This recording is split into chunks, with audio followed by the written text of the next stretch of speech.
اگر آپ ہمارے چینل پر نئے ہیں تو ہمارے چینل کو ابھی سبسکرائب کر لیں اور ساتھ والے بیل کے آئیکن پر کلک کر کے نئی آنے والی ویڈیو کی نوٹیفیکیشن بر وقت حاصل کریں۔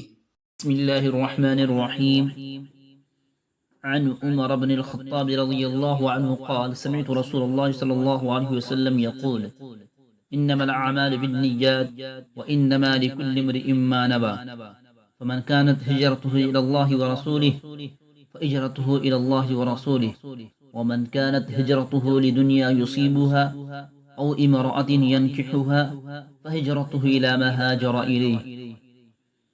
امیر المؤمنین حضرت عمر بن خطاب رضی اللہ عنہ سے روایت ہے کہ میں نے رسول اللہ صلی اللہ علیہ وسلم کو یہ ارشاد فرماتے ہوئے سنا کہ اعمال کا دار و مدار نیتوں پر ہے۔ ہر بشر کو وہی ملتا ہے جس کی اس نے نیت کی ہوتی ہے۔ چنانچہ جس شخص کی ہجرت اللہ اور اس کے رسول کے لیے ہے واقعتاً اس کی ہجرت اللہ اور اس کے رسول کے لیے ہے، اور جس نے حصول دنیا یا کسی خاتون سے نکاح کی خاطر ہجرت کی تو واقعی اس کی ہجرت اسی واسطے ہے۔ یہ حدیث علماء محدثین کے ہاں مشہور ہے۔ آغاز کتاب میں محدثین نے اس کا ذکر کیا ہے چونکہ یہ ہر عمل کی بنیاد ہے۔ مومن کی نیت اس کے عمل سے بھی عظیم تر ہے، اور نیت کا سرچشمہ دل ہوتا ہے۔ عمل کرنے والا اپنی نیت کے مطابق اجر پاتا ہے، بے نیتی سے اسے کچھ حاصل نہیں ہوتا ہے۔ چنانچہ اچھی نیت پر خیر و اجر اور بدنیتی پر بدی و سزا کا حصول ہے۔ مومن اپنی نیت کے موافق ثواب پا لیتا ہے۔ اللہ کے یہاں اس کے وہی اعمال مقبول ہوتے ہیں جو خالص ہو، اور جس کے اعمال ریاکاری کے لیے ہو خدا تعالیٰ کے نزدیک نامقبول ہوتے ہیں۔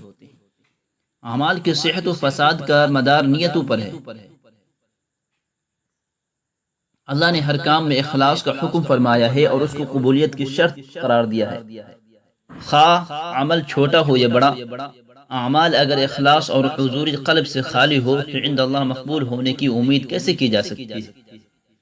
بعض اسلاف کا فرمان ہے کہ جو اس بات سے خوش ہو کہ اس کا عمل کمال کو پہنچے تو اسے اپنی نیت درست کر لینی چاہیے۔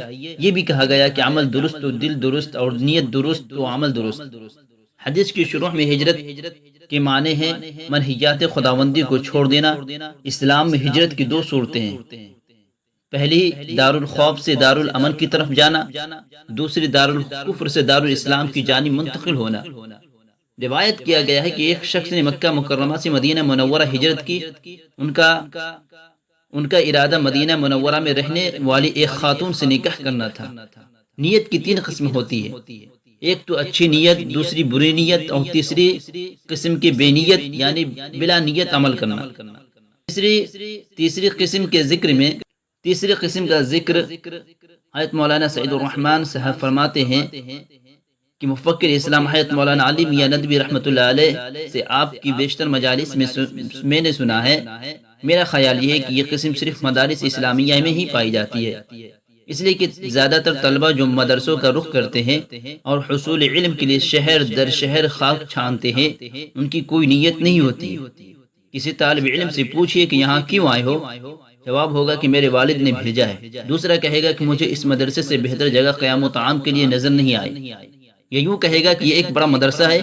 یہ ایسا ہی کوئی جواب دے گا جس کا اخلاص سے کوئی تعلق ہی نہیں۔